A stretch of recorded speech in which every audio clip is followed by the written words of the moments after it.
ഇന്നത്തെ ഏറ്റവും പുതിയ വിവിധ സിനിമകളുടെ ബോക്സ് ഓഫീസ് റിപ്പോർട്ടുകളിലേക്ക് ഇവർക്കും സ്വാഗതം. ഡെഡ്പൂൾ ആൻഡ് വോൾവറൈൻ എന്ന സിനിമയുടെ 3-ാം ദിവസം തിയേറ്ററുകളിൽ പിന്നിടുകയാണ്. ഇന്ന് ഞായറാഴ്ചയും സിനിമയ്ക്ക് കേരളത്തിൽ ഏറ്റവും മികച്ച പ്രീസെയിൽ ഗ്രോസ് ഇപ്പോൾ തിയേറ്ററുകളിൽ ഓടിക്കൊണ്ടിരിക്കുന്ന സിനിമകളിൽ നേടിയെടുക്കാനായിട്ട് കഴിഞ്ഞിരിക്കുകയാണ്. 57 ലക്ഷത്തിന് മുകളിലാണ് സിനിമയുടെ ഞായറാഴ്ച പ്രീസെയിൽ ഗ്രോസ്. അപ്പോൾ ഇന്നും 1 കോടി രൂപയ്ക്ക് മുകളിൽ സിനിമയ്ക്ക് കേരളത്തിൽ കളക്ഷൻ ഉണ്ടാകും. കൂടാതെ സിനിമയുടെ കേരള ഗ്രോസ് ഇന്നത്തോടെ 3.5-4 കോടി റേഞ്ചിലേക്കും എത്തപ്പെടുമെന്ന് ഉറപ്പാക്കപ്പെട്ടിരിക്കും. കഴിഞ്ഞ ആഴ്ച കേരളത്തിൽ റിലീസ് ചെയ്ത സിനിമകളിൽ കേരള ബോക്സ് ഓഫീസിൽ വിന്നറായിട്ട് സിനിമ മാറിയിരിക്കുകയാണ്. അതേസമയം ദേവദൂതൻ എന്ന സിനിമയിലേക്ക് വരികയാണെങ്കിൽ രായൻ എന്ന സിനിമ ഇന്ന് കേരള ബോക്സ് ഓഫീസിൽ മലർത്തിയടിച്ചിരിക്കുകയാണ്. ദേവദൂതൻ എന്നാണ് സിനിമയുടെ പ്രീസെയിൽ ഞായറാഴ്ച ട്രാക്കിങ്ങിൽ നിന്ന് വ്യക്തമാകുന്നത്.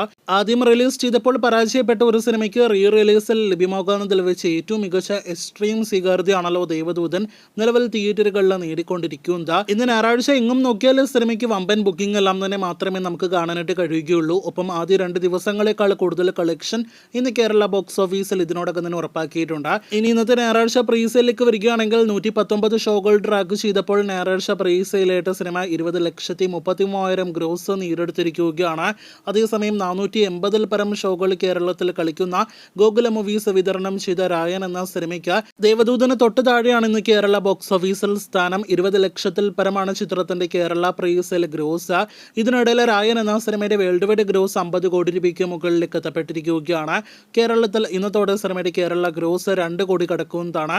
ധനുഷ് സംവിധാനം ചെയ്ത സിനിമ ക്യാപ്റ്റൻ മില്ലറിന്റെ ഫൈനൽ കളക്ഷൻ ഇന്നത്തോടെ വേൾഡ് വൈഡ് ബോക്സ് ഓഫീസിൽ മറികടക്കുമെന്നാണ് പ്രതീക്ഷിക്കുന്നത്. ഇതിനിടയിൽ ഇന്ന് ധനുഷിന്റെ ജന്മദിനം കൂടിയാണ്. അദ്ദേഹത്തിന് ജന്മദിനാശംസകൾ നേരുന്നു. രായൻ വേൾഡ് വൈഡ് ബോക്സ് ഓഫീസിൽ 100 കോടി ലക്ഷ്യമിട്ട് മുന്നേറിക്കൊണ്ടിരിക്കുകയാണ്. തിരുച്ചിത്രമ്പലം, വാത്തി തുടങ്ങിയ സിനിമകൾക്ക് ശേഷം വീണ്ടും ഒരു ധനുഷ് സിനിമ 100 കോടി കാണുമെന്നാണ് നാം പ്രതീക്ഷിക്കുന്നത്. കാത്തിരിക്കൂ കൂടുതൽ ബോക്സ് ഓഫീസ് റിപ്പോർട്ടുകൾ കേട്ടാം.